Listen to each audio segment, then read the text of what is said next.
What's up, everybody? Welcome to the New York Game post-game show following the Eastern Conference Finals Game 4 beatdown. This was a BTA game again. We've seen many of those through this postseason. The Knicks with a 37-point victory over the Cleveland Cavaliers, 130-93. Dexter Henry joined with Bryan Fonseca and one of my favorite journalists, Kavitha Davidson, here with us in the building. Another beatdown, guys. The Knicks are going to the finals. This whole game, Bryan was unbothered about 2 minutes in. No, I'm wrong. Sorry. Bryan was unbothered from the tip-off of this game. He thought there were no worries. He was like, this is going to be fine. But the Knicks, they came and handled business. Look, I had my Get Out t-shirt on today. They just needed to get out of Cleveland with another victory and get to the NBA Finals. Is that really why you wore that? No, I just thought about it. No, it's not why I wore it. I didn't think about it. I hate to tell you as a black man that that's not the point of that movie. No, that's not the point of it. You gotta tell me. Get Out is what we're just always trying to get out and stay alive. That is the. Speaking of, if you went to Radio City or any watch party in New York City, get out and stay alive. Stay safe. Yeah. Get out and stay alive. Stay safe, people. But as we do on these post-game shows all the time, we are going to be joined by somebody who he's home, so he doesn't have to get out of anywhere or try to stay safe. It is my good friend, extraordinaire basketball writer, Bryan Lewis joins us now. Bryan, what's going on, sir?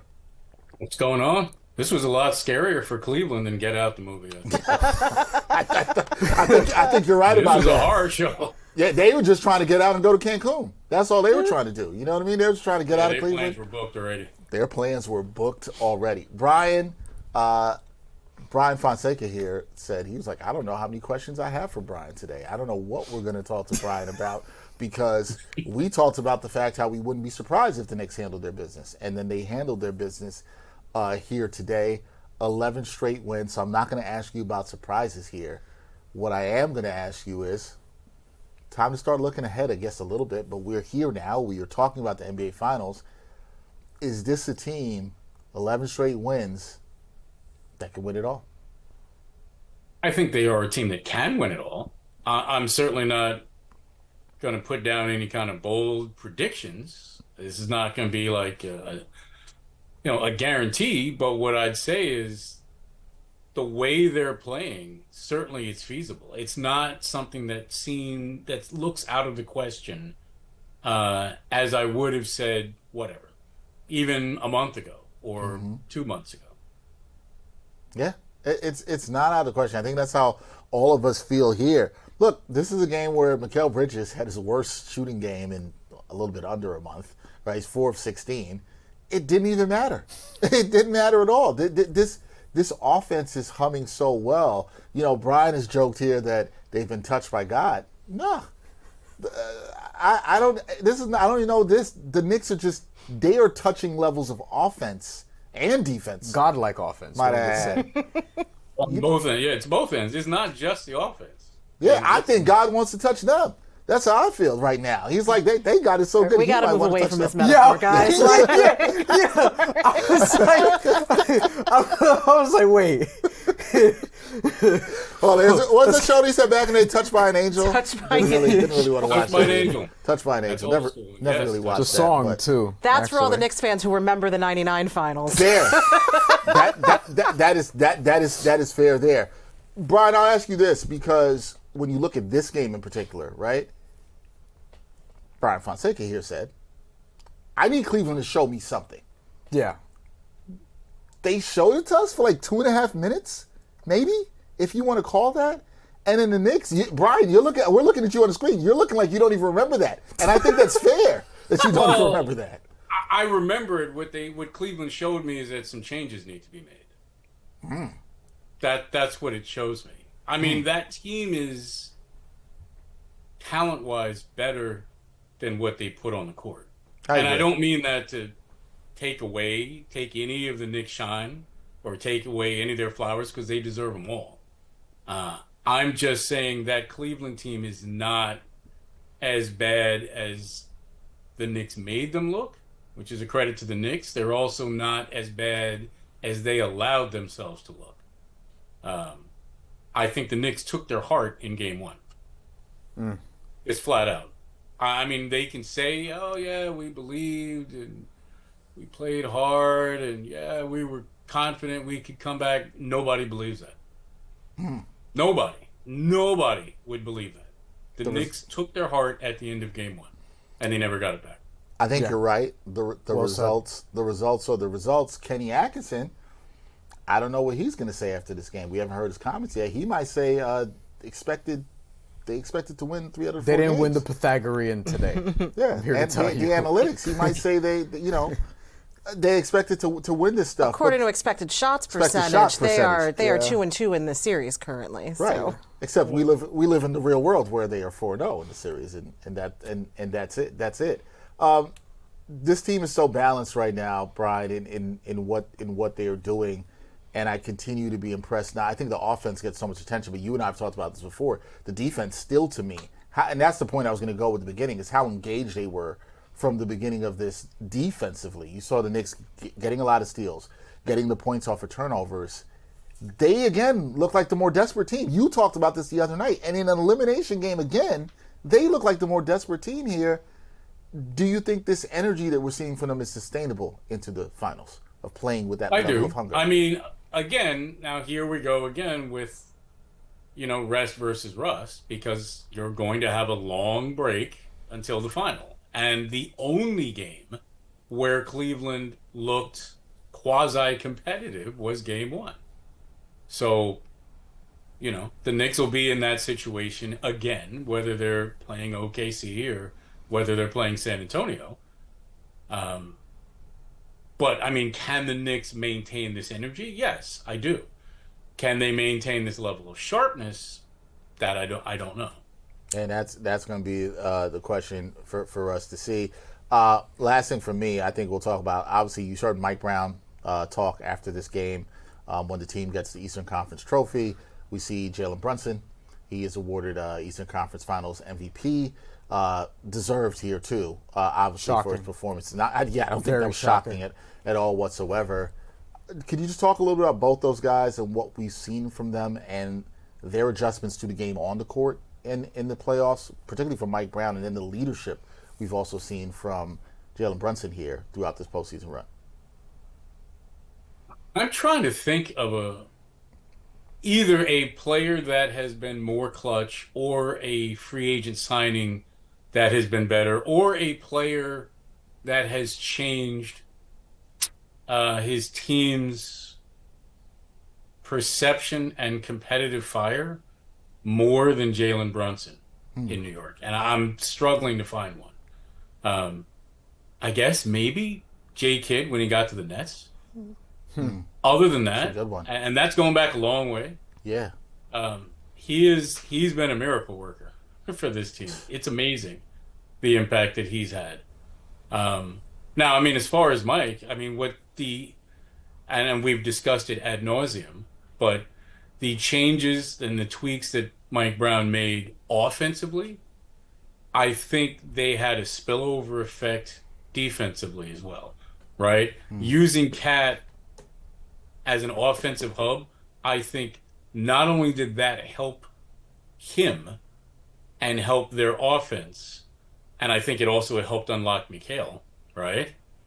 And you see what kind of heater Mikal has been on since then. I think it also helped their defense because it's kept Cat engaged, and this has been the best defense I think he's played over an extended period in his career. So, part of that has to be credited to the player, but also part of that has to be credited to Mike Brown. I think that's more than fair.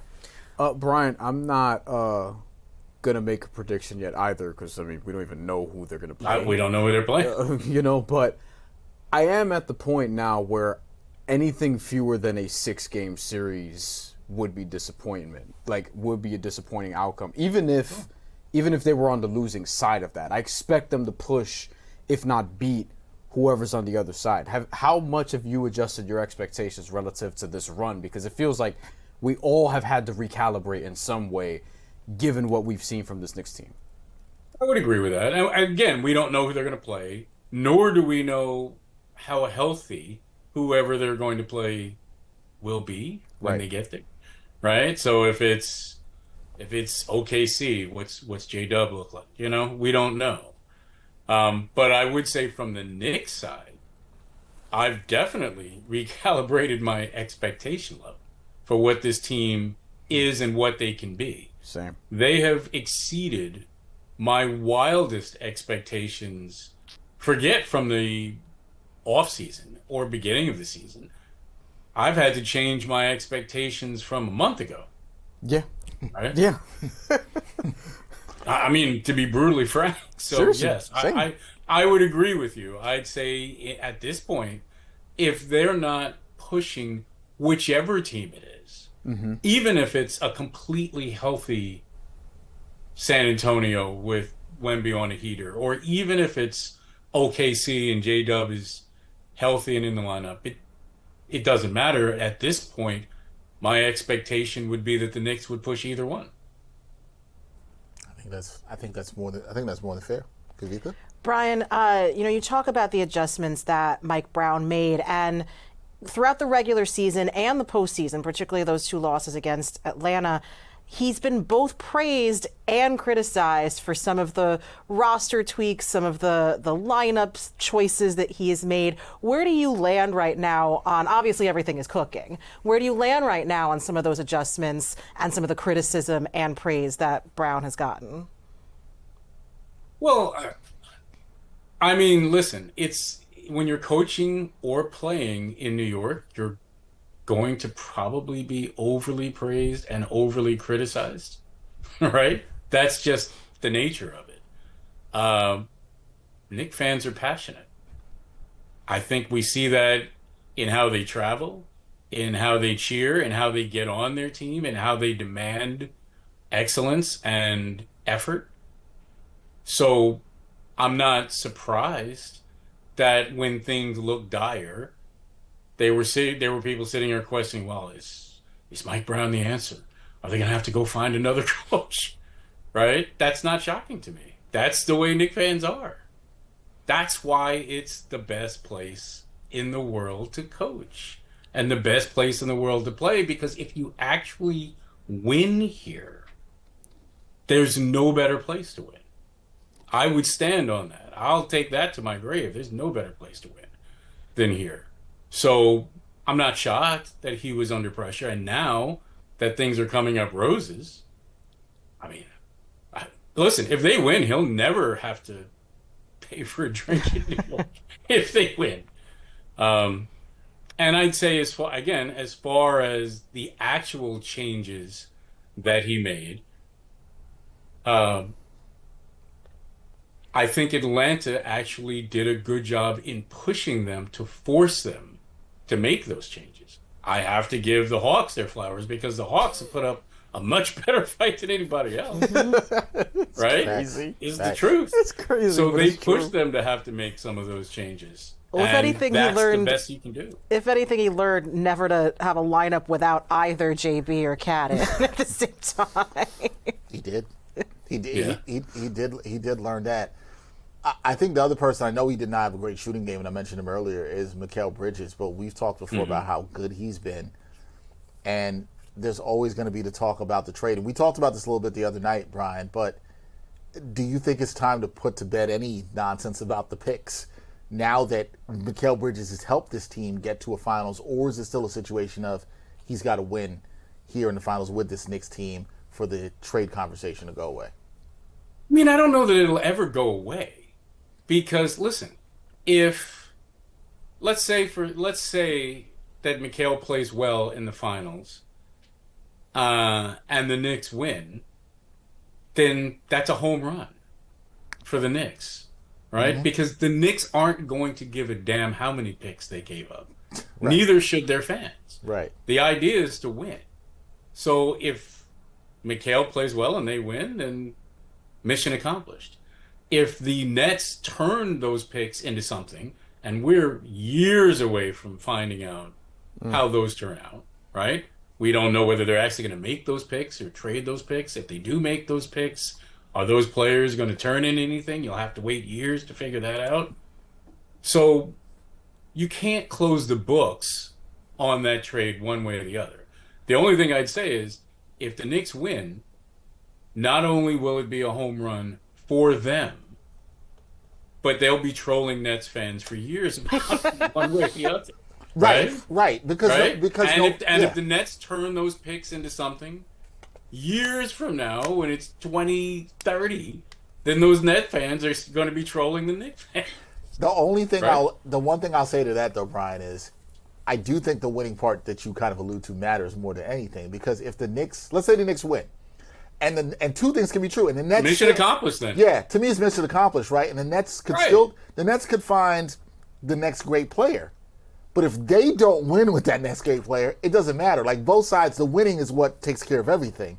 You've got to win. If the Knicks win, and if they win a championship after the Bridges trade, who cares, right? Even if the Nets get the next Michael Jordan, okay. Now they'd have to win too. I was going to say if they could get the next Chris Paul. If they get the next Michael Jordan, that would be pretty sick. They could all. I mean, yeah, but they got to win. They got to win set the too. bar a little bit lower. I'm saying they can get the next Michael Jordan in terms of stats, but they got to win, right? You can have talented players and then not win, depending on what the situation is around you. That's the point I'm making. Absolutely. Yes, the bar should be a little lower. They saw that in this series. They could also get the next Michael Olowokandi, right? Yes, they could. Right. So who knows?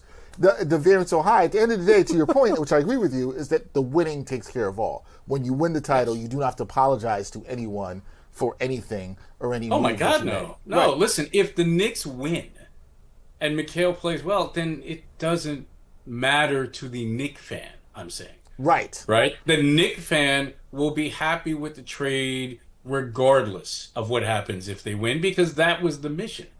That was their purpose, was to have Mikal help get them over the hump, and they will be over the hump and standing on the top of the mountain, right? So that's all that they'll care about.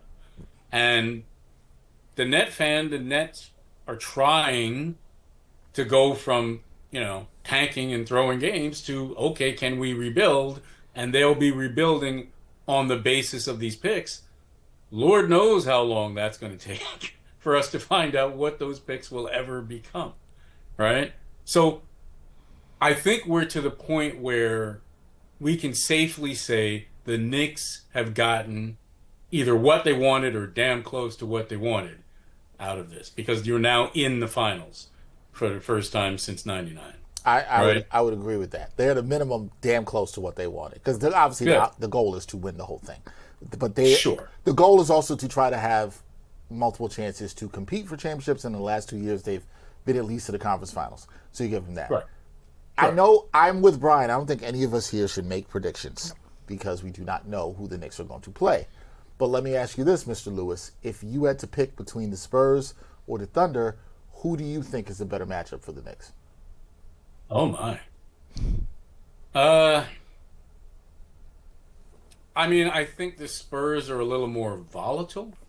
So when you say better matchup, you mean if I were a Knicks fan, who would I be rooting to see in the finals? That's what you're asking me? Yeah, I'll also even put it to if you're a Knicks fan or you're within the Knicks organization, you're looking for what do you think is the most optimal matchup for you to play. Who would you want to see in the finals? Whether you're a fan or you work for the team, who would you want to see? Yeah, I'm not. If I had to pick, I guess I think the floor is higher for OKC. So I guess I would say the Spurs, because you don't know how a young team like that would respond to the finals. But I'm also acknowledging that that OKC is clearly not healthy right now. Right. You're not getting the best version of OKC today. Could it be the best version of OKC in a week and a half? Maybe. I don't know. But so I suppose I would say the Spurs might be more volatile and prone to ups and downs just because of their youth. But they're both damn good. And I don't know that you're going to get a more athletic, physical, nasty defense than what we saw the other night. Yeah. Talk about adjustments. Yeah, we talked about that in the show. That defense looked, really, really crazy. Anything else, guy? Yeah, last one from me. I have a quote from Kenny Atkinson. Already? Yes. Sure. So Bryan, I would love for you if, as somebody who covered Kenny Atkinson as well, they asked him if he thought the Cavs season was a success.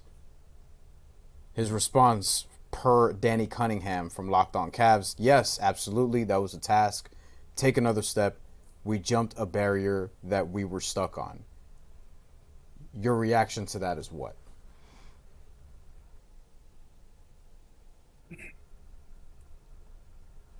I'm not surprised, I guess. I'm not surprised that Kenny would take that view.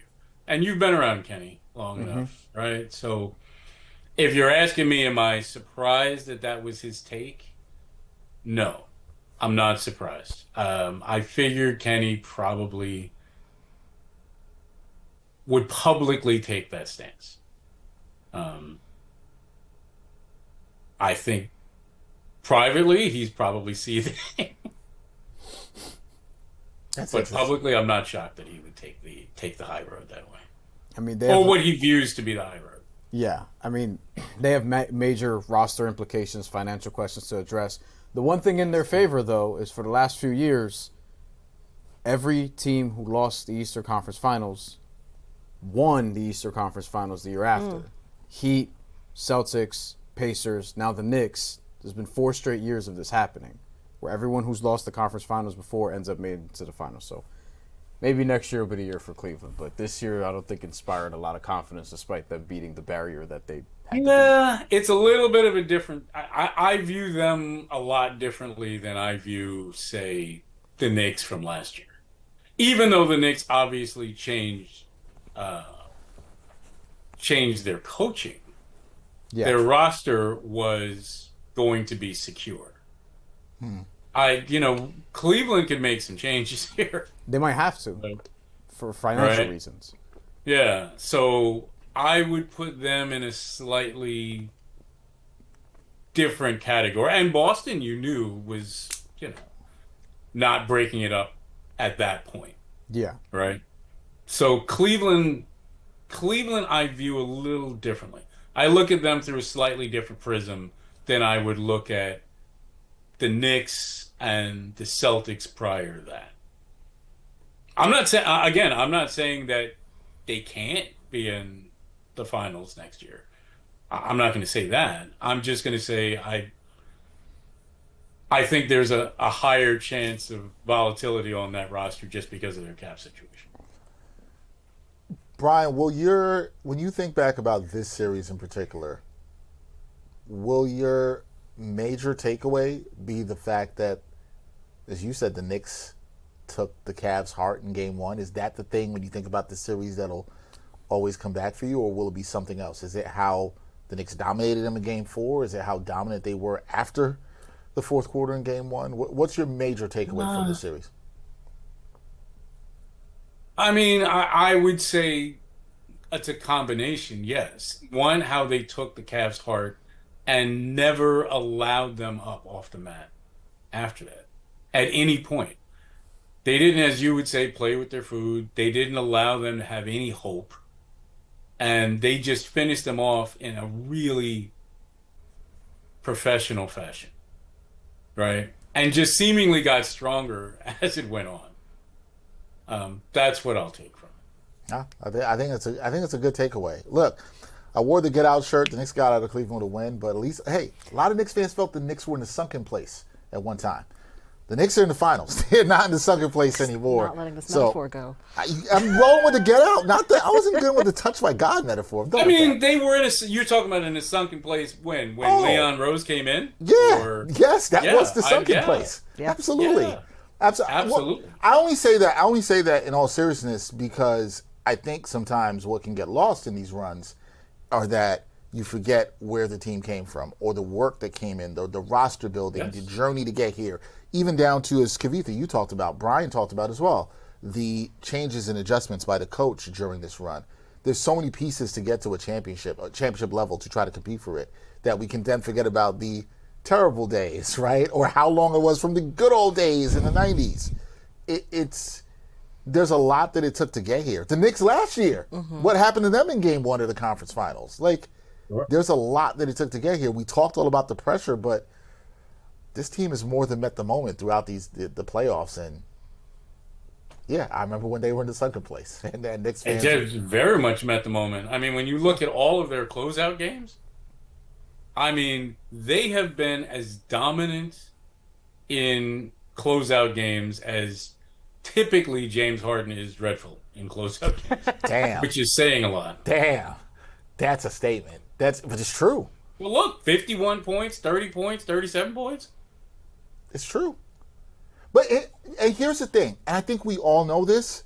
Some people are going to, we talked about this the other night, and Kavitha, I'm sure I'll get to some more with you, but some people are going to devalue this next run. They're going to talk about the path. I see your head back away like that for a second, Bryan, and I don't think you can when they've been this dominant. That you can't ignore the domination. You can't ignore the point differential. You can't ignore what your eyes are telling you with the defense. How many steals did they have tonight? They had like 15 steals, 15 steals in this game. Like, they're locked in every facet of the game right now. You just can't. All you can do is beat who's in front of you. Facts. That's all you can do. You can't go and retroactively say, oh, give me somebody better to play. You can't do that. This is what it is. So I guess, fine. The Eastern Conference is not as good as the Western Conference.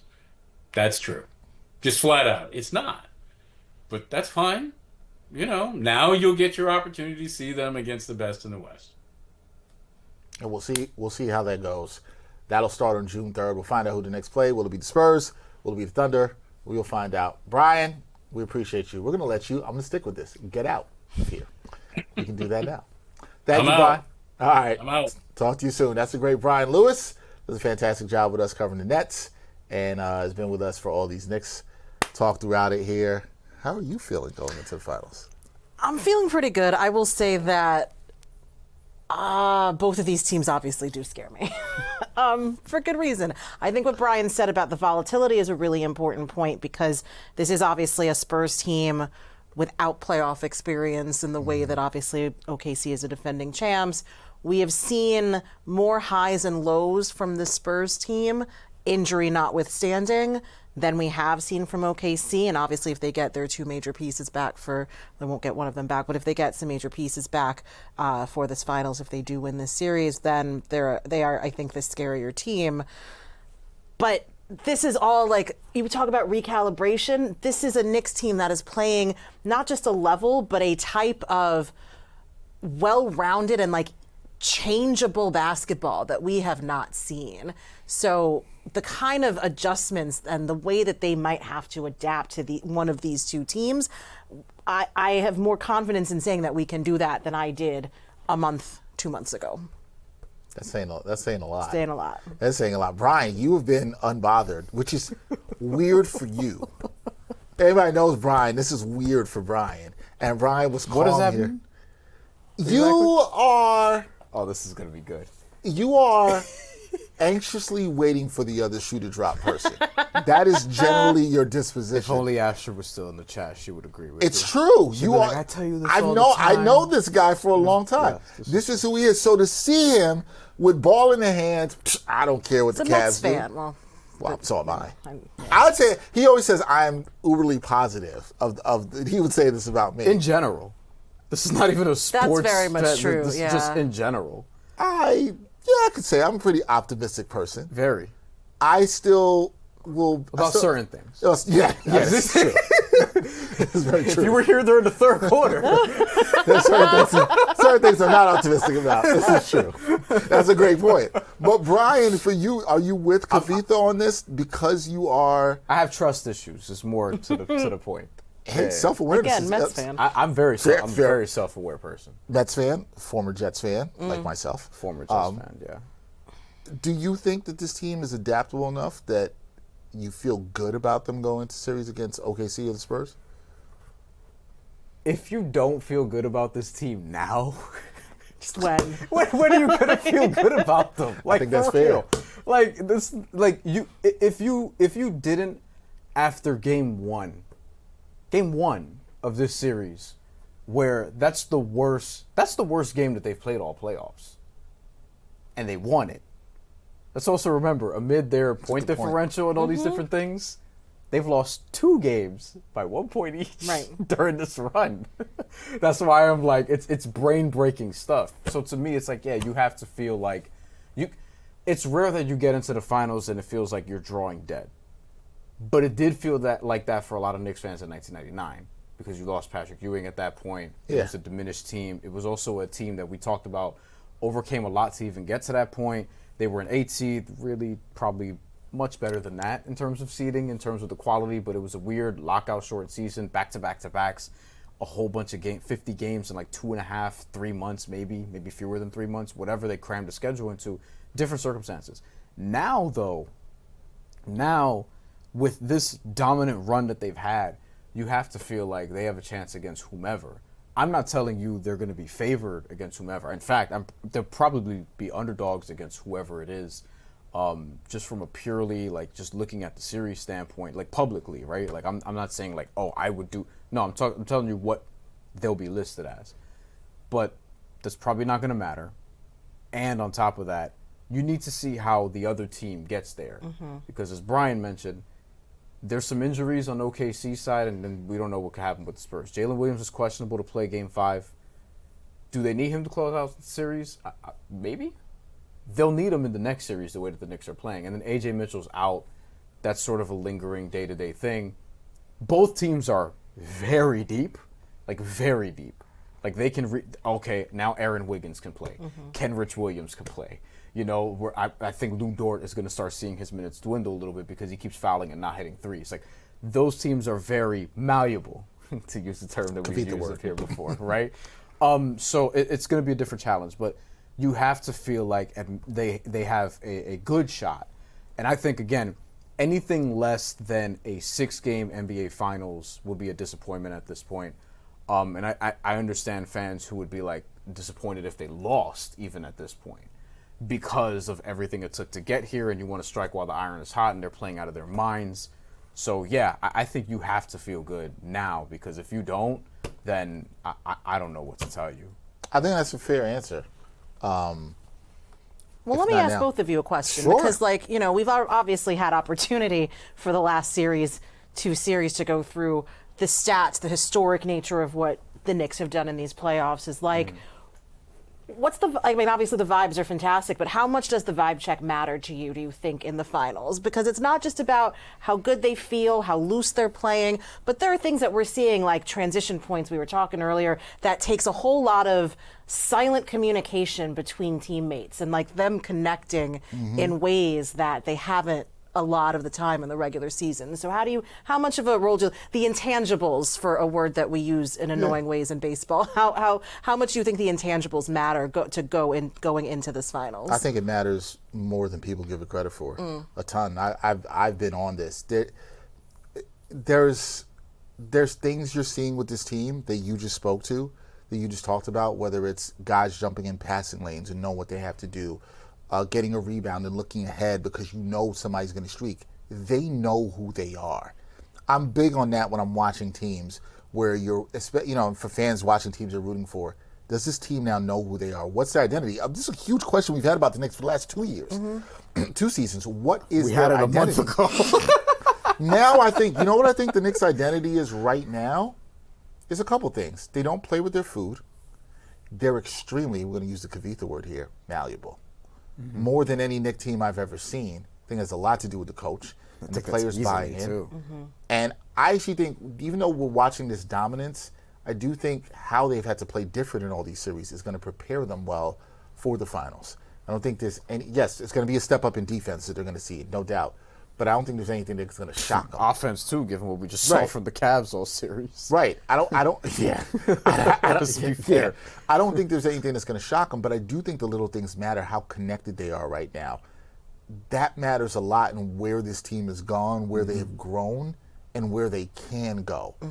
If you, even last year, even when they beat Boston, I don't know if you still felt like you knew who this team was, that they knew what their identity was. This now feels like, oh yeah, We got a closeout game against somebody. We're up 3-0. Yeah, we're still going to smash Everyone in the city knew, Knicks fan or otherwise, even people who just like loosely follow basketball were like, oh yeah, this is over. Right. When could you ever say that before? Well, we were talking about this, the word when. Right. When could we have ever said 4 days ago we can say confidently, unironically, when the Knicks are in the finals? Right. A city that has gone through what the Yankees went through with the Red Sox, and is just like, yeah, this is over.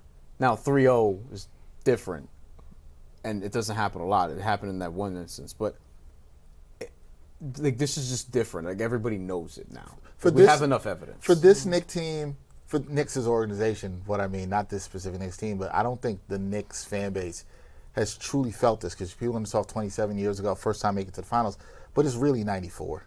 It's really 94. The majority. Where you looked at that team. You do have some Knicks fans who every year are like this, but that's different. Yeah, it's different. Like I get it. Like you're just gonna be on the high, you're gonna be on the high. Right. It's fine. But like since 94, where you're like, this team could win, and you know, you're old enough to remember what it was like in that spring, and the Rangers breaking their 53-year curse. Now the Knicks trying to break their 54-year curse this year. I think that team played with a sense of confidence. They knew what their identity was, right? We're going to be tough. We're going to be gritty. Patrick Ewing's going to be great. This team is just so much more versatile. And I just really, this is where the vibe check. This is why I like that you asked that question. I think this team, and I said this in the last show, I think this team had their eyes on the prize for a long time. And I think it didn't show up more to me than the game you were at in game one. Because that's the moment there. That's the moment where, I know it got a lot of play with Jalen Brunson in the huddle and telling everybody, you know, come on, we got to get this going. But I think they understood right there, we can't let what happened to us last year. If you didn't understand the assignment when you were down 22 to fight, Right. and this is to Bryan's point, when are you, look, you just saw that. Right. You were in the building for that. When are you ever going to feel good about this team's chances to do it and their vibes? If that was the vibe check right there. That was the ultimate vibe check right there. You had the rust. We thought there would be rust in that game. We expected it. We said Knicks would be rusty for a couple quarters. I said they'd be losing at halftime. Yeah, we expected it. And that wouldn't surprise me. Right. Not that they would lose the game. I think earlier today, actually, the Cavs were a +1 for the half, a minus whatever for the rest of it. But yeah. Yeah. That was Knicks are favored by 2. Really? on the road in a closeout game. They were underdogs for game 3. Okay, these money lines have been crazy for the last couple of games. They were underdogs for 2.5 for game 3, three. and I was like, home court is going to swing this 9 points? Right. That's crazy. That's crazy. That's why I had alts for today. I'm like, I should have done more. I stopped at like 15. That was not a bad play by you. But yeah, I think that was the ultimate vibe check for this team, if you really had a question. So the way I'm putting it back is like, the vibes are good. There ain't nothing to question about with the vibes now. Good is not strong enough. Yeah, I'm underselling what the vibes are. Right? I heard somebody said in the chat, it's crazy on 7th Avenue right now. I'm sure it is. The vibes are great, but I think in that locker room, they're really talking about the vibes of just the team, right? Not the fan base. How the team is gelling. No, we're all feeling the fans great. are like, they're out of here, right? They had their brooms out since the other day. But the team, they're playing for each other. You're seeing the leadership. You've seen them winning multiple. Game 2, Jalen Brunson doesn't shoot the ball well, but he's got 14 dimes. Things that we haven't seen consistently from this team. Right. Which is why the last 2 seasons have been like, and then they just flipped the switch after that Hawks 2-game scare. They're down to, this being the same team that was down 2-1 to the Hawks. You want to talk about vibes? I mean, y'all were here, I'm assuming. Yeah, but we were. In it for every game. The vibes after game 3. One of our best post-game shows, though. I'll tell you that. One of my most electric post-game shows. And I remember the chat was on fire. Apoplectic. So imagine that chat in the bar, right? And around New York, because that's what it felt like. You know, this is. Bryan knows this. I'm big about this with teams and team building. The little things, this is why I love the question you asked, Kavitha. The little things matter so much. I think sometimes fans, even the media, can get into this, the coach is just here, you push this button, you go here, go. No. Sometimes you have to have what happened to the Knicks in the first round happen. You got to lose those 1-point games to the Hawks. But that's another part to that. It's not just losing. It's like people say, you can lose and you have adversity, and it's about what you do with it or you don't do with it. But that does matter. But it's like, are you going to make the changes? The Knicks have been working on things all year. Then they got punched in the mouth, and Mike Brown had to make some adjustments, and the players had to also fully buy into everything that they had been working for to do it. So I know Bryan just used the term flip a switch, but in some ways, it's all been bubbling to that moment. It's all been rising to the surface, right? And what was going to happen? Were you going to turn the fire down on the stove, or are you just going to put the pot on, cover on the pot, and act like nothing was bubbling over it? No, the Knicks, they turned the fire down with their play. They came together, and every win that came after that, I know it's been 11, but they kept believing. And belief, to me, is the true connector. Because now, I look the way this team is playing, you can't tell them nothing. They are not scared of San Antonio. They're not scared of Oklahoma City, and they should not be. I mean, you're in the finals. You can't be at this point. Ain't no shook ones here, right? Like you can't have this. And just to hit a couple, I think the vibes are great for this team, and I think it's done wonders for them. Just to hit a couple comments, I'll hit one from Nick Yak. He says the line is to even out bets. Now, I'm here to tell you, 57% of money line bets were on the Cavs for Game 3. So you could say it's to even out bets, but a lot of the money now, sharp money. I detected a lot of the sharp money. I'm trying to get a percentage here. Came on the Knicks, phrasing, in Game 3. Game 4 today, though, 67% of the bets, money line bets, were on the Knicks for this game, and even the spread, 68% of the bets on the Knicks. A lot of people thought that this was over, although we got sharp action last minute on the Cavs at Action Network today, which is interesting. For what? To cover the 37.5 point spread? To cover 2.5. Which the last minute before tip. I thought you meant the last minute of the game. No, the last minute before tip off. Like we got a couple sharp groups came in and we got money on them, and not we detected it. Like we're not making money on that shit. So just a little inside baseball, but yeah, I mean, I'm still trying to find words, but I another thing I'll just add is just very underwhelmed by Cleveland. And I do wonder. So you have the rest advantage with Philly, you have the rest advantage with Cleveland, which is a week. You have the one with Philly where it's a couple extra days, and teams coming off 7-game series. We'll see if the team that you see next series will come off 7 games. Spurs haven't had a 7-gamer yet. They've had 5 and 6. They're about to have 5 and 6 at least. And then with Oklahoma City, they had 4, and they'll have at least 6 in this one too. So we'll see what the wear and tear situation is. And for people who don't know, finals will begin no matter what. June 3rd. That's next Wednesday. So the Knicks are going to have extended rest again. The Thunder and Spurs series will not end until Thursday or Saturday. So the NBA is making sure that there's time, and this was preset. Like, this is not a new thing. This is preset. This is set long time NBA ago. Finals schedule is always set. Yeah. When the first playoff date is set, but the rest of the playoffs is not. Right. The rest of the playoffs. A lot of it, it's like it could start this day or this day. Like it's fluid. So yeah, the point of it is whoever comes out of the West, at a minimum, like even if it's a 7-game series, they'll have Sunday to rest, Monday to rest, Tuesday, and they'll have 3 days. So like, the rest advantage won't be as seismic as it was before. We'll see if it matters. It may not. The way that the Knicks are playing right now, it may not. Like, the point differential's crazy. The rest advantage compared to the other team, for sure. Yeah. The rest is going to be good for OG, for a lot of people, For everyone. The Thunder have a couple injuries right now to, like, major pieces, They just have so many other pieces that they can kind of overcome. They can overcome in a way, but I think they'd rather get the series done in 6 and 7. They'd rather. And they're home for Game 5. And I mean, if you look at, not to get too analytical here, so I'm not going to pull a Kenny Atkinson, but typically when you get to this point, if you win Game 5, you tend to often win the series. So expectedly. So it's not 100%. Nothing's 100%. Like, absolutely nothing's 100%. There you go. All right, we'll get to some of your comments in a second. We're going to hear from Mike Brown. Let's hear what Mike Brown had to say talking to the media after the Knicks won the Eastern Conference.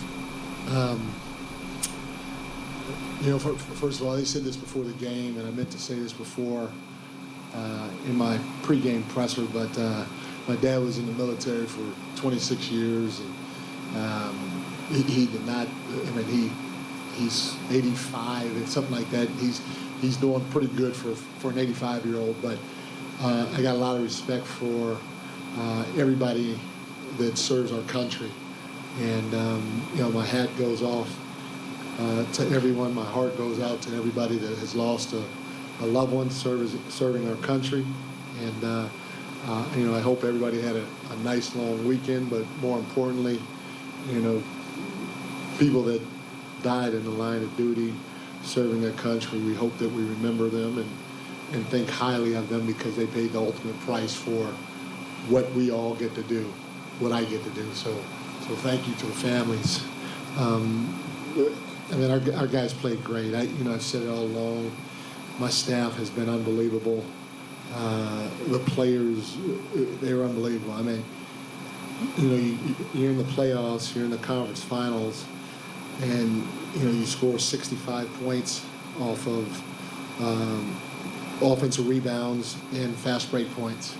I don't know if I've ever seen that before at this point in the year. So I give our guys a lot of credit for sticking to the game plan and really trying to push the pace, because that's what we wanted to do coming into this series. 41%, 42%, 93 points against a team that's of their offensive caliber is just amazing. Again, coaching staff came up with a fantastic game plan, and our players went out there and executed it. And 6 offensive rebounds, 22 foul shots. That's phenomenal. Just a phenomenal job by our guys on the defense end of the floor. And then, I could say a lot about our team individually, especially 33 assists on 48 baskets. But, our bench was fantastic. Jose was really good. Mitch, his vertical threat at the rim offensively was fantastic. 10 rebounds, 5 offensively, 5 defensively, was amazing. Deuce was just, he's spectacular. He spaced the floor the right way, and he hit some timely threes throughout the course of the game. And then Landry, Landry Shamet has continued to step up big on both ends of the floor, and a lot of people are going to talk about his shooting, which they should, but when Josh wasn't guarding Donovan, Landry had to guard him, and you're not stopping Donovan Mitchell. He's just too good of a player, but Landry did his best to make him work, and that was fun to see. Mikhail, Josh, OG was phenomenal. Cat with another double-double, and he's extremely efficient. And then, Jalen, our MVP, he caused or created a lot of double teams, and, we had a lot of guys get great looks because of the havoc that he caused out on the floor with the attention that Cleveland had to pay to him. So just a good win by our guys, trying to take care of the details while pushing the pace against a really good Cleveland team. Mike,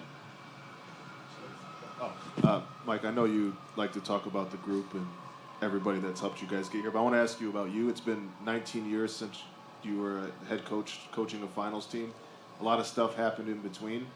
Can you kind of just take me through your mind when you got this opportunity? Did you think when you left Sacramento, were you sure if you'd ever get another head coaching job? I guess, can you kind of take me through your journey to where you are today over the last few years?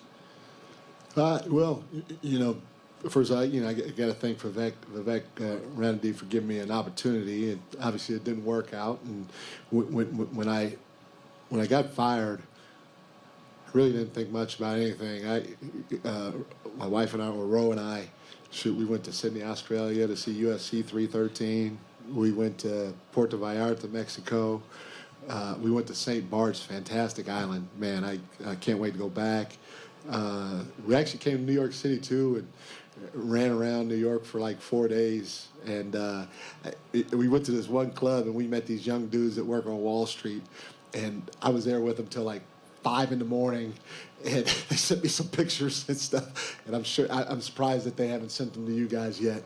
But so I just I just wanted to have fun, and if an opportunity came up, great.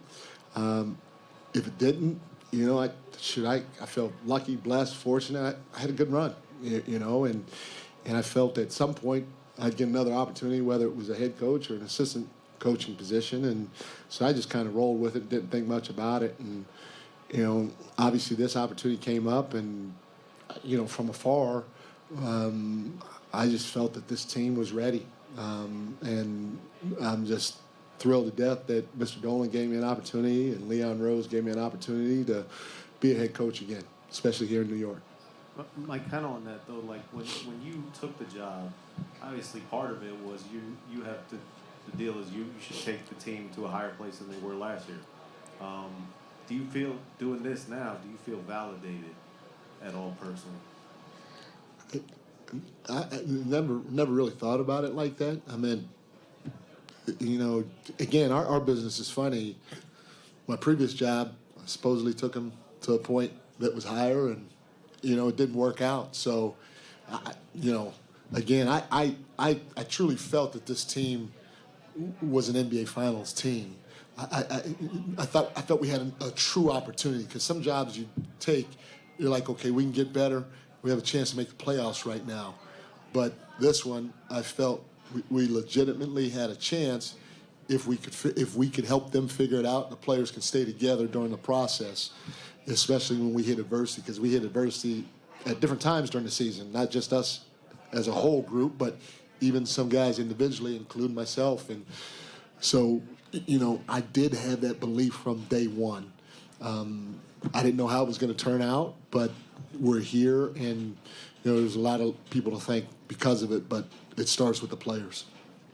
Mike, going to this series, obviously one of the strengths for the Cavaliers is Mobley and Allen. What did you think of how Cat did, especially those last 3 games? Averaging 12 rebounds, scoring, distributing, just the whole package. You hit it right on the head. They're two bigs. Again, I said before, they're all-stars. And at any time you attain that level, you're going to be a handful. And, I got to give credit to, again, our defensive coaches, Brendan O'Connor and Darren Erman first, coming up with the game plan. But our players executed it. And Cat was huge. Mitch was huge. OG was too. We put OG on Allen quite a bit during this series. But then I will end it with, it was a team thing, because we blitzed a lot. And those guys caught the ball in the pocket. And when you blitz, you commit 2 to the ball, and one of those guys is a big. And so you have to have your guards cracking back and putting their nose on these guys' chests and backs to get them off the glass and or to not foul them. And our guys did a great job on the backside. So all 5 guys were always on a string, or for the most part. And, obviously at the point of attack, Cat, Mitch, and OG, and Josh a little bit were phenomenal. Coach, you mentioned earlier, Jalen, the leadership, the names that you brought up were Steph Curry and Tim Duncan, which are pretty impressive names. All right, we're back. We heard there from Coach Brown. I thought one of the good questions that he got asked was from Stephen Bondi, our Stephen Bondi, who covers the Knicks for the Post. And he asked me to feel validated by getting this team to the point that they had not been, further than the point they'd been last year, obviously being in the conference finals. I thought his response was interesting. It's one I took note of. He said, I never really thought about this. It's a good point he made. He's like, my previous job, supposedly I took them to a point, talking about Sacramento, that was higher. And it didn't work out. They still let him go. Now, some of that might be because it's Sacramento. And Sacramento. Now, all of it might be. But he said this. He said, I truly felt this team was an NBA Finals team and that we truly had an opportunity.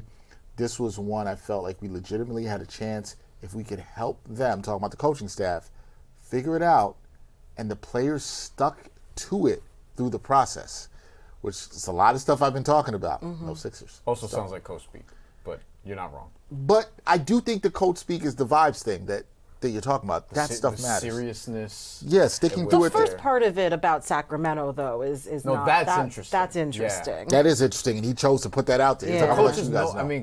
Coaching is a very volatile lifestyle.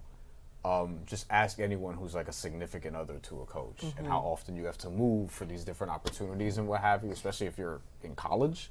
But like these dudes know when they sign up for these jobs, like maybe you get 3 years. Yeah. Maybe you get 4 or 5 now. They don't buy the house in the new Yeah. city. They sign a 1-year lease. Yeah, exactly. I mean, players do that too, Right. you know. But like that's what it is, and he would know that, given the stops that he's had, like Cleveland twice, Lakers, Kings here, as an assistant with Golden State, even before that, like you have all these different things. So he knew he basically had to make an impression, and by making an impression, get to this point, at least this year. But even he knows, like, yo, even if you win a championship, 2 years from now, that could be it.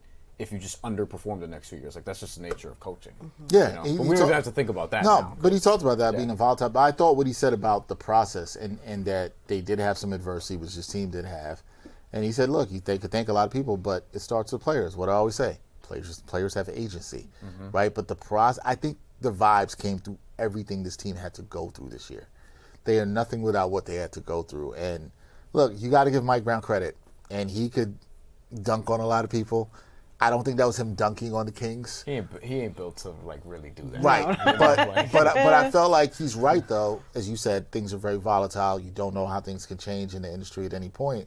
But I think what he went through, his own adversity, his own coaching stops mattered. I've been saying this, like, well, people are like, oh, he can't coach, he can't do this. Well, what about what he's learned or not learned from everything that he's been through? Like, he learned from his assistant coaching job with Golden State. He learned from what happened with the Lakers, what happened his times with the Cavs, and now he will get a chance to be a head coach in the finals. Well, and one of the main things that we've seen about what he's learned and how it's applied, and you talk about validating, because you could take that question to be, is it validated your coaching arc or career, or is it just even validated you're coming into like this hire, right. A team that let go its coach. Which is coach. how I took it. That's also how I took it, right? Yeah. Which is why the Sacramento answer there was very interesting, because he took it to mean more broadly his career, right? Yeah. I mean, we talked about the adjustments he made and the fact that, you know, they wanted a coach who would come in and be able to be malleable. But one thing that Monica McNutt has also pointed out a lot, which I think is really important, is they specifically wanted someone who would get the buy-in from the players that they did not feel that Tom Thibodeau was getting. And that is something it seems that Mike Brown has been able to do. So that's gotta mean something. Monica has said that on the show. Monica is right about that. And I think that there was criticism, I know you saw and heard this too, Kavitha, of Mike Brown, that he's too friendly, he's too nice. He wouldn't be able to get that buy-in from the players. Well, when you see the changes that were made this postseason, it ain't got nothing to do with it. Like, players are either going to buy in or they're not, but players had to be committed to making those changes. He also had to be adaptable to those players, because remember, the defense wasn't working at some time, and he reverted back to some of the defensive schemes that the players like. He listened to his players too. I've talked ad nauseum on the show about how he's let other coaches come in, and he's thanked all of it. He believed in he used the word collaborative a million times in his opening press conference. But I personally think that stuff matters in all phases of jobs. You cannot do anything by yourself. It has to be collaborative. Your personal life. Yeah. And you have to again, mental health be awareness able to. month. You have to have support. You have to have people you can talk to, you can lean on for a bunch of things, right? And so, I think the fact that he's had that stuff seems coach speaky. And also people to delegate to at times, right? Yes. Because that's he doesn't have that personality we were talking about. Rick Brunson does. You know? You're right. But sometimes you need that person, on your coaching team, somebody to be like, you could have somebody on the staff, you know, just like I mean, you and I agree, and Kavitha, you're probably in the same boat, like on your team, you would like a couple of dudes who you got to worry about every now and then. You know what I'm saying? Like you only need like one or two. You don't want like everyone to be this way, because then you wind up with, I mean, the Jailblazers was like an overused term, because, you know, they didn't get actually in that much trouble. Some of them, a couple of them did. Great documentary though. Yeah, I have not watched that's that. That's why it's fresh in my head. Uh-huh. It'll take you back, man. Oh. Who's got that documentary? It's a 30 for 30. No, it's an Untold. It's an Untold. I was watching Untold last night. But it's not one of the bad Untolds. Okay. I watched a No, they do a really we're so far off the road. They do a really good job of like examining the media coverage at the time and showing how exaggerated, tabloidy, biased, and racist it was. Yeah, so, correct. yeah. Yeah. Right. Yeah. It's not, it's not like the Florida Gators one. Yeah, It was okay, like, yeah. y'all It's like- produced this. But anyway, like for certain people. But right. yeah, but it's good to have a limited amount of that, I guess. But I think delegating is a great word to use too. Like Mike Brown having a level of self-awareness to know, like, hey, I should be open to other voices, which is what people didn't feel like they were quite getting with the previous coach. And, it's not to say Tibbs is a bad coach, but what they needed to nail, which we talked about many times, Dex, is just you needed the right coach for this roster. And there were questions about, which plenty of people have criticized them for, and I think justifiably at the time, the process and how they got there, because Mike Brown wasn't option A or seemingly B, maybe even, not even C, but they got there. However they got there, they got there. And Mike Brown fulfilled the role that they evidently needed, and now they're in the finals. Yeah. So they got the coach that they evidently needed to get. And it was ballsy to fire Tibbs and be like, hey, we think we have a championship roster. And the whole mandate was get to the finals, and they've gotten to the finals. They were right though. They ended up assessment. Being right. They can always say that they won this battle. They can always say that. I think sometimes in organizations you got to make tough decisions. I do agree with Kavitha a lot about delegating. I think good organizations and good leaders know to delegate. They understand that it can't all be on them. But I've 100%. Said this before. I think sometimes there's an idea in coaches that, yes, it does stop and end with the head coach. Just like if you're a CEO of a company, the buck stops with you. But that doesn't mean you got to carry everything and be like, I got to push all the buttons. It's probably not going to work. You're probably personally going to burn out. 100%. Your voice could also get tired. This is why I think you're right about saying someone like even a Rick Brunson. We saw that, what was that, game 3? Where Rick Brunson was like to Jalen Brunson, pass the effing ball. Well, that's also his pops. Right. So you understand when your pops tells you to pass the effing ball. But 90 million people could tell you to stop playing so much fucking ISO, and then when Dad says it, hits differently, right? Yeah, and but that matters too. It's not just Dad; it's Dad who played. Dad who played. Dad who played and Dad who coaches. Right. And there's a certain tone of that coming from your dad. And I'm not saying it had to be a dad. To your point, it could have been tone that you remember as a child. It could have been another. And he's like, no, but you can't even say to him, well, you wasn't with me when you were shooting the gym. He's like, no, I was. 100% right. He's like, I was. I made you. I was with you shooting in the gym. You can't say nothing to me. You are what I've created. Yeah. So like, I think you're right. And whether it was his dad or another coach that was a voice on the staff, those different voices matter. I think anybody could think about good places you've worked, right? Think about good management and bad management. And good management has always had like good delegation, multiple people you could talk to. You can talk to people in different ways. You work under bad management, it's probably one person who's like, I got one voice. This is how it goes. You know what tends to happen at those places too? People quit. Well, I was going to say the places that are managed well and like good coaching trees, that starts to happen. Like you start getting assistants that get other jobs. Right. Or in a good organization that's just let's say in our industry, you get people that get poached and work at other places and get jobs in other places because they've had the autonomy to like build their own skill set. They were empowered to develop. Whereas in other instances, you might get people who just leave the industry. They're like, yo, it was too toxic. I can't take this shit. Like I'm doing office work now. Like I just can't. Well, same thing with coaches. Like look at the Final Four coaches here. Right. Mike Brown, Spurs coaching tree. Mitch Johnson, obviously in the Spurs coaching tree. Kenny Atkinson. Budenholzer.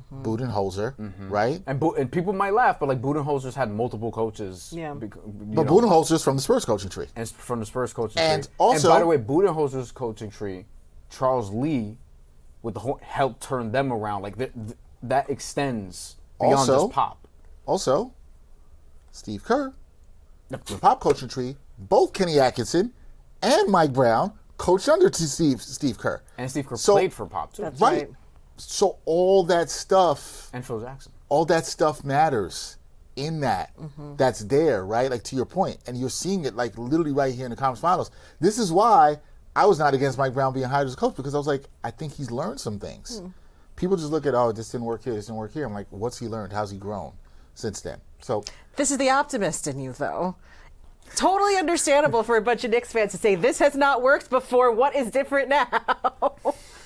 Because, and I am happily have been proven wrong about that. No, it's fine. I think for me, I was like, well, I've seen the young up-and-coming coach. I've seen the coach that people believed in. I saw David Fitzgerald, who I thought was actually a good coach and didn't work out, right? New Nigeria basketball head coach. Right. I've seen different things. Mike Brown used to coach Nigeria. That's true. This is true. I've seen different things. So I'm like, why not? I'm generally a why not person until I'm proven fair. wrong. Yeah. Right? I'm generally that. You definitely are that. And I don't think you always have to do things the same way. And I don't think you always have to go for the safe plays. That's kind of why I rocked what the Knicks did. I think the easy thing would have been to do was to bring Tibbs back. Sure. The hard thing was saying, nah, he got us here. We need somebody to get us here. Ballsy. That's hard. It was. Yeah. Listen, and a lot of people, myself included, was like, "Yo, are you sure? You know, are you sure?" But you're about never this? sure. But There's no sureties. That's Well why there's no sureties in life. There's like you can't live like that. by the way, I was looking for the coaching tree of Mark Dagnall because we were talking about coaching trees, and I was like, wait, we're missing one here. Yeah. Good, Mark Dagnall. He was a student manager under Jim Calhoun. Oh shit. When UConn won a national title in 04. He was there 4 years. Also coached under Billy Donovan as an assistant at Florida. When Florida was Two good coaches. right. That's all I'm saying. I mean, especially Jim Calhoun at the time. So yeah. You want to talk about a roster that is just made to have a coach with college experience, though. Oh. Like, But see, just that's a with great the style that they play. But that's like, a great Who point was in hired in terms of 2020, young, Yeah. after being in the G League too. On top of that, and gave him a 5-year contract. But here's the point I love that you made there, because that goes to the top then in them saying, okay, who are we going to hire as we try to stockpile our assets and get all these and young he was an players? assistant for 1 year before that. Right. And he was coaching the Oklahoma City Blue, but he went in the system forever before that. But they were obviously watching him and what kind of coach they wanted that would fit this culture. Like the fit matters. Right. The fit matters. And I don't care how you get to it. Yeah. If you get somebody that's the right fit, that matters. And if the Knicks are the one to put this word out. It was no coincidence they kept saying collaborative, right? They're the ones that put the word out that they need to be collaborative, and he kept saying it. And they looked at Mike Brown and saw something. This guy's going to be more collaborative. Well, we've seen the fruits of the labor. Now, is that going to get them? They're at the mountain now. Is that going to get them up the mountain?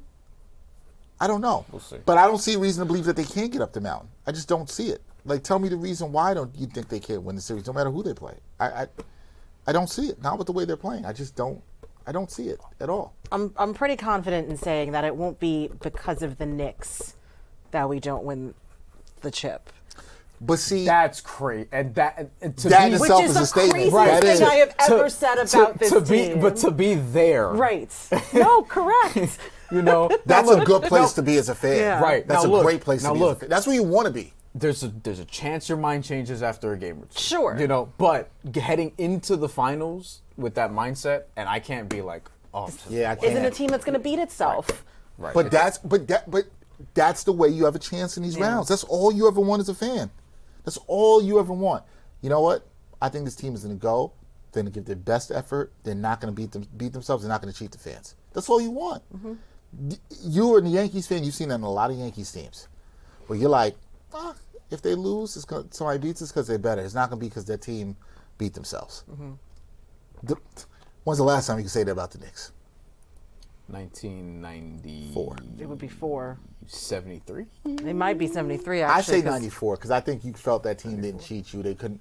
That's more of a you question. They had disappointments, and they probably sometimes were in closer games. You know what? You know what I'll say about that? That's I'm because catching we myself. had a closeout game, and listen, and Ewing did not match Elijah Wan in Game 6, and there was like a lot, like, so. John Starks. John Starks, Starks. who lost his, I think it was his grandfather. Something I didn't know until I read this book, Blood in the Garden. I was not aware of that. Shout out to our friend Chris Herron. I wasn't aware of that when I was young at the time, but Right. I'm glad we even brought that up. There's so much that goes into sports. There's so much behind the scenes. There's so many things we do, like what these players are dealing with. The vibes are great right now. So many things have to go right at the same time. Got to stay healthy, right? But it is a huge advantage if you can. You need a little bit of luck. A little bit of luck, Yeah. People act like. Let me tell you something. People act like, yeah. If the Knicks win a championship and something happens lucky, you'd be like, oh, they had that lucky Landry Shamet down. Yeah. Ain't nobody give a damn about no luck. Right. You're gonna take that luck 10 times out of 10. I mean, the Thunder took their title last year. We didn't know what was going to happen if Tyrese Halliburton didn't rupture his Achilles in the first quarter. Right. You don't have to apologize for that. All right, we'll take a couple of comments and we'll get out of here. Yeah. East Blue Drew, we see you in here with the all caps energy. We see you. We see you. He's picking the sweep already. I think he already did it. East Blue Drew, correct me if I'm wrong. Are you picking him to sweep next round? We got the broom back for you guys. Got a little cleanup near Kavitha. We got the broom back for you guys. Shoes are so clean. Shout out Anthony Rivera. You said the shoes so clean. Anthony Rivera's in the chat. Anthony was texting me. Anthony, who's feel better. Anthony's a little under the weather. He feel better. Howard says Knicks are winning it all. Howard 70-99. Slow Runner tells Demon D the Hellcat you're wrong. Oh, because he said the Knicks are fake good. Okay. Okay. Ross in the city. Hey Dexter. Only Dexter, so he's talking to you. Did you realize all the big men that left the Timberwolves went on to win a ring? Kevin Garnett with Boston, Kevin Love with Cleveland. It's cat time. Nikola Pekovic didn't win a ring. Only you bring him on. That's great. I think he meant the star big man. No, I think he understood. Pekovic got busy for like a 2-year He stretch. did. He was solid. And then he just disappeared out of nowhere. I don't know what happened. There's some, I don't want to, let me be careful, but there might be some underworld stuff there. Oh, Lord. That's worth... that's a good catch by you. Actually, he's Ross. the president of Montenegro basketball. So Okay. I got to do some digging on Nikola Pekovic. Yeah, good catch by you there, Rasta. I will say, let's hope Cat can continue the trend. Connected to several underworld figures. There you go. All right. Most notably a Montenegrin drug lord. I hope he's not funding Montenegro basketball. Basketball, right? Okay. Look, they're not playing that well. We have so many questions ahead of LA 28 now. as we didn't already. I mean, anything that involves IOC. Correct. I'll be honest. They ain't gonna qualify. No, I for know. LA. No. Now the World Cup next year in Qatar, they'll qualify, but most likely. That's not East even Blue Drew guaranteed. says the dynasty is 100. Michael Prince says, I've seen this franchise now go to 3 NBA Finals. Maybe this time, third time is the charm. Maybe. It's third time I'm watching. Third time Kavitha's watching. Second for you? I mean, You were too young to watch 99. I mean, I watched it, but I don't. right. What memory do I have from 1990? I remember Mike Piazza more than anything from 1999, sports-wise. Well, that's not true. Stone Cold Steve Austin. Wow. And Felix Trinidad, actually. Tornesto. He beat Oscar De La Hoya that year. That's right. That was 99. Yeah, I remember Tornesto that. 3203 says, haven't even seen Cat's Jokic bag upside yet. He's in balling, but in the finals, we're going to see a different Cat. Watch Cat gonna F around or win Finals MVP and have like 3 triple doubles. Well, I mean, that's a lot, but that is actually. But the underlying point is actually one that I kind of wanted to ask Bryan about, but I'm glad that he made, which is that, and we talked about this a little bit during the broadcast. We did not see a Cat. We did not need to see the Cat in this series that he had this grand coming out party being against the Sixers, right? And that we know he can be if called upon and needed. So that's a really lovely asset that we still have that we didn't have to see in the last 4 games. I think they had to play differently too, just because they have 2 bigs that they can play that are competent defensively, which you'll have a similar issue next series. But the Knicks they'll go to it next series because you want to stretch those bigs out anyway. Right. Although I don't know if I'm curious to see who Wemby would guard primarily if the Spurs do make it there. But again, like the series is not going to end till Thursday or Saturday. Yeah, so I can't. So we can't even talk about it.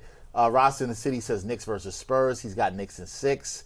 Let us know what your predictions are. Who you think the Knicks should play, or if you want to wait, you're welcome to wait. Definitely, I think. I mean, you could bet on the Knicks right now. I'm sure. Demon D Hellcat, are you knocking? He's knocking the Knicks since 1973 to be continued with loading emojis. Okay. I mean, maybe, but says they're overrated. In the finals, Howard 7099 says Knicks winning it all. Battles between Demon D Hellcat and others there. Howard says not just being a delusional Knicks fan, but with OKC and the Spurs beating each other up, this is the perfect situation for the Knicks' chances going to the finals. I guess we can kind of like close on that. I mean, that I agree with. Bryan, I do think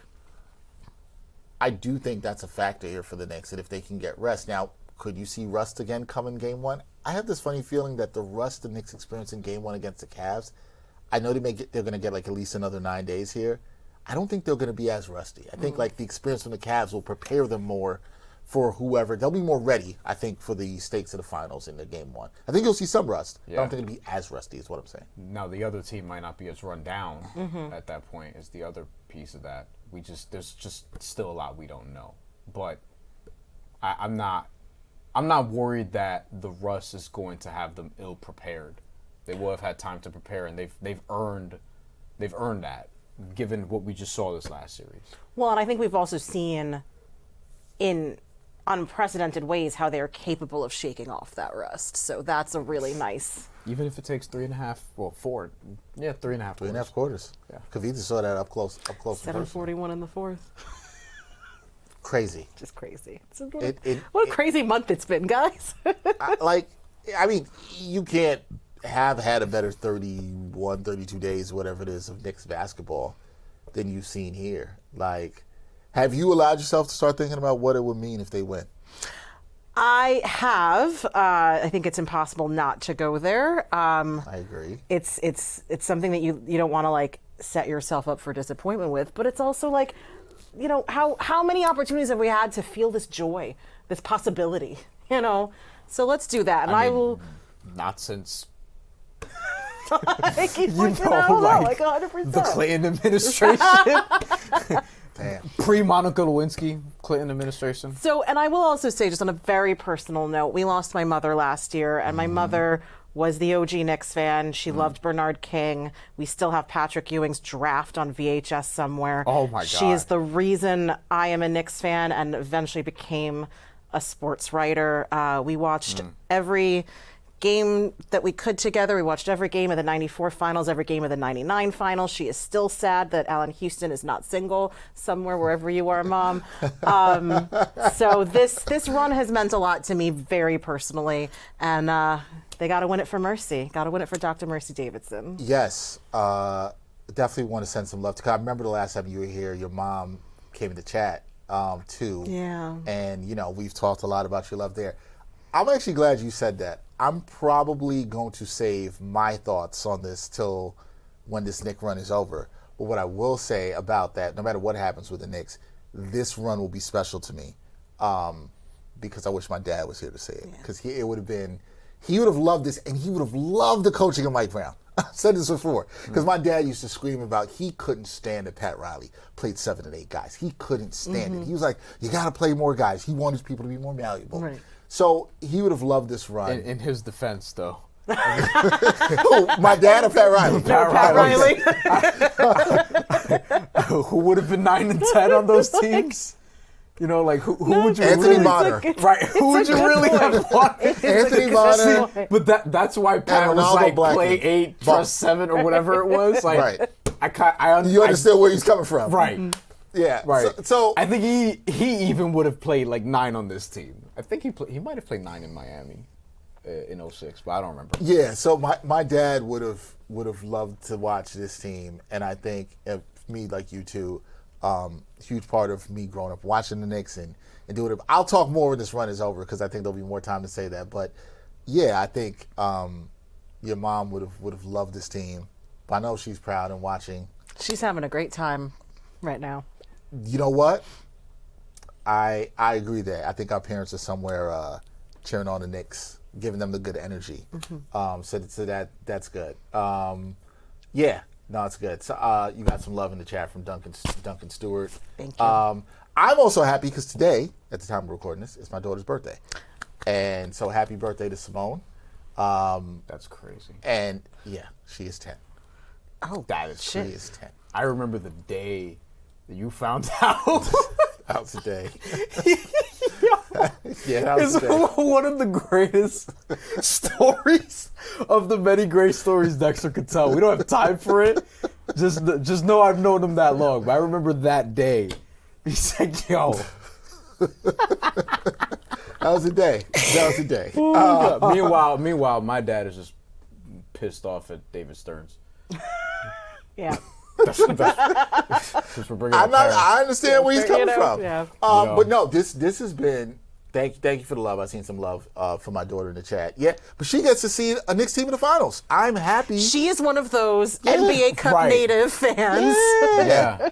I'm happy. This is all she's known. She's seen the Liberty win recently. She's seen. That is different. Man. She's seen Liverpool win a league title. That's such a different childhood that I had. Completely different than mine. This, I sound like old people. It's like this child is spoiled. Sports spoiled. Yeah. I mean, you did have the '90s Knicks at least. They didn't win though. I think got real close. We had a lot more to root for. We did. Yeah, you had a competitive team every year, a contender for multiple. Look, man, she got to see back-to-back sweeps. I didn't see that. She got 11 games in a row. And it feel easy. It didn't feel easy with the '90s Knicks team. Hell no. Did not feel easy at all. But no, man, like this has been a fun run. Like we've only done the maximum amount of games in the last 2 series. The minimum, excuse me, not maximum. We haven't done the maximum. The minimum. So it's only, what we've done, 12 games? We've done 4 fewer watch-alongs this playoff than last year because of the 2 sweeps. Them not playing with their food, basically. So we're going to, at minimum, match last year's watch-along amount, but spread out over a course of time. Doesn't mean it's any less work, trust me. Yeah. But, you know. We'll see. We have plans for the finals. We'll have plans for the finals, Kavitha. You might have to be back. You're the closer. Kavitha, 2-0 in the seat, 2-0 in series clinching games. That is true. There's a lot of pressure on this. And I was in the Garden for each game 1 of this playoff run, which I will not be obviously able to do because game 1 will be either in OKC or San Antonio, and I don't think I could afford game 3 tickets. I thought you'd fly there. I'll legit. The Boo and I looked up flights to San Antonio yesterday, and they are currently $700. And tickets are already. My group chat is like tickets are already up to 2. I respect the attempt. Where would you rather go for game 1, San Antonio or OKC? San Antonio. Agreed. Yep. I would too. We'll see. This has been a fun one. See, Howard 7099 says, I was born in 2001, so I didn't even get to see the 90s. See, I that Knick fan right there, like a Howard, this is special. Please enjoy this. You almost got to respect that they are a Knicks fan, given what they had to That's actually very true. Howard. That's true. Howard, you could have said, I'm out of here anytime. And I get why this is special. I get why this is special. But hey, the Knicks, they got to bring out the brooms once again. They got to bring out the brooms. Special day for Knicks fans. Special run. We'll be back with more content later this week. I'll have some conversations with a few people. Looking at a few things, including the matchup with OKC, potentially, or the Spurs. Hopefully have some other good conversations. Kavitha, appreciate you coming through. We got to have you back because you're 2-0. We have the stats on everybody. I mean, always a good time. And, I mean, mostly you've got to have me back because most of our conversation was about restaurants. So, yo, we covered all kinds of restaurants. Small businesses. We covered the bougie restaurants. We talked about Cat's Deli probably for far too long. Not in a loving way for people who miss. We got to get Bryan. We got to get Bryan to pop in there. Okay. I think we just get New York Nico to pick up a sandwich for him. We can do that. I'll pastrami sandwich. If I don't have to wait online, I'll take it. There you go. Fair enough. Yeah. Somebody said you miss Clinton entirely. You miss Clinton entirely. That sucks. What a time to be alive. Comparatively, because given hey, at least you got Obama when you were like 8. What a time to be alive. I'll just leave it to that. That's going to do it for this live show of New York Got Game. Now's a good place to end it. It is. If you missed any of this, you can watch the recap. You can watch a replay of the watch along as well too. Again, like I said, we'll have more stuff coming for you in the coming days. For Bryan Fonseca and the great Kavitha Davidson, 2-0 in the seat, 2-0 in series closing games. You're gonna make it 3-0. So we got to make it 3-0. Yeah. If the Knicks get 3 wins, gotta call Kavitha. That's all I'm saying. Just gotta call Kavitha. I'm Dexter Henry. That's gonna do it. We'll catch you next time in another edition of New York Got Game. Peace, y'all. Knicks in. New York Got Game. Boom shakalaka.